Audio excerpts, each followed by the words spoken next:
다니엘서 9장 15절에서 27절 말씀입니다. 17절에 그러므로 우리 하나님이여 이제 주의 종의 기도와 간절함을 들어주십시오.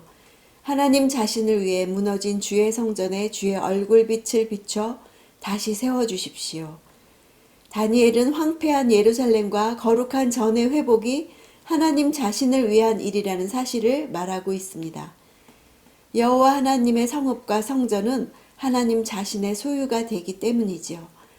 성전은 하나님께서 자기 이름을 두시려고 택하신 곳이며 하나님의 영광이 머물러 있던 곳이었습니다. 주의 얼굴빛을 비추는 것은 그 대상을 긍휼히 여기고 그에게 은혜와 사랑, 축복을 베푸심을 상징하는 관용적인 표현입니다. 18절 내 하나님이여 귀를 기울여 들으시고 눈을 떠서 보십시오. 주의 이름으로 부르는 성이 무너지고 우리가 고통당하고 있습니다. 우리가 주께 기도하는 것은 우리가 잘한 것이 있어서가 아닙니다. 주께서 큰 자비를 베푸시는 분이기 때문입니다.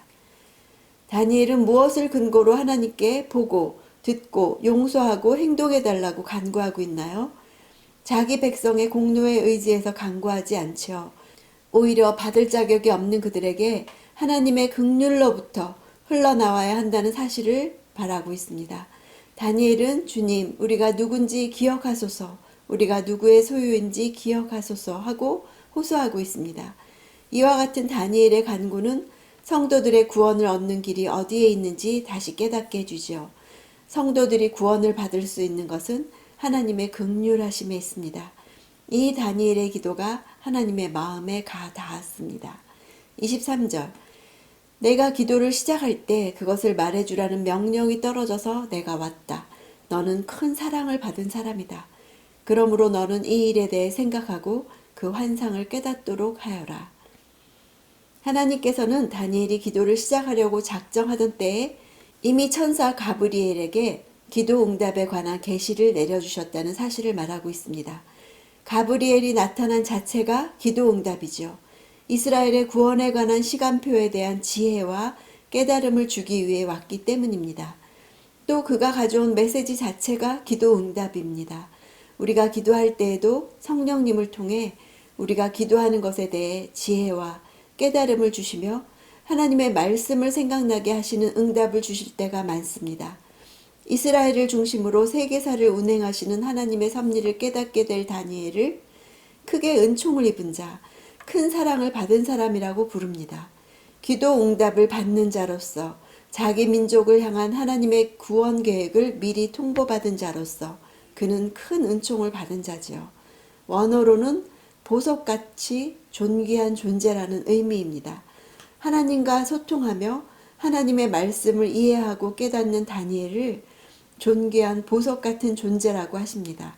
24절 내 백성들과 내 거룩한 성을 위해 70주의 기간이 정해졌다.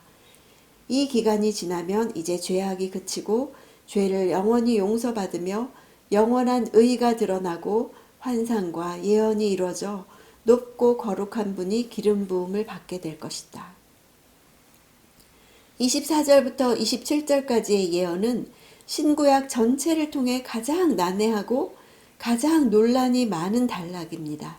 70주에 대한 예언은 다니엘은 70년을 생각하고 있지만 하나님은 그보다 훨씬 먼 미래에 대해 말씀하십니다. 다니엘은 이스라엘의 죄를 해결해 달라고 기도했고 가브리엘은 그분이 해결하실 것이다. 하지만 곧 포로 생활을 마치고 고향으로 돌아오는 것이 다가 아니다. 그것을 넘어서 하나님은 약 500년이 지나서 여전히 죄인인 백성을 그들의 땅으로 일시적으로 회복시키는 정도가 아니라 죄의 문제 자체를 완전히 해결하실 것이라고 대답하시는 것입니다. 그리스도의 십자가와 부활 이후를 사는 우리는 다니엘이 앞을 내다보았듯이 뒤를 돌아보면서 그분이 성취하셨음을 확인할 수 있는 특권을 누립니다. 이스라엘 백성들이 바라는 메시아가 오실 때 성취할 구원은 정치적이고 군사적인 구원이었습니다. 그러나 하나님은 메시아로 인해 죄로부터의 구원을 약속하십니다. 내가 생각하는 구원은 무엇입니까?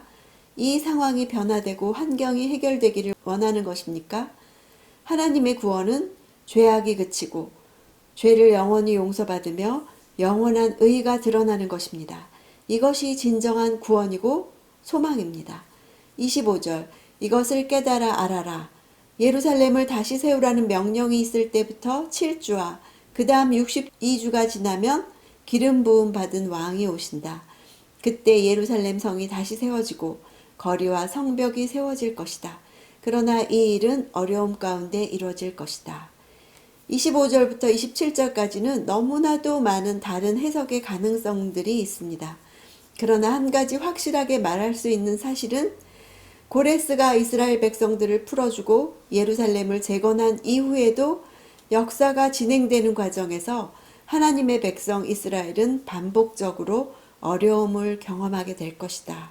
쫓기고 박해를 당하고 살육을 당하는 시간이 찾아올 것이다. 하지만 하나님은 다니엘의 기도와 헤아릴 수 없이 많은 그분의 백성의 기도를 잊지 않으시고 구원을 이루실 것이다.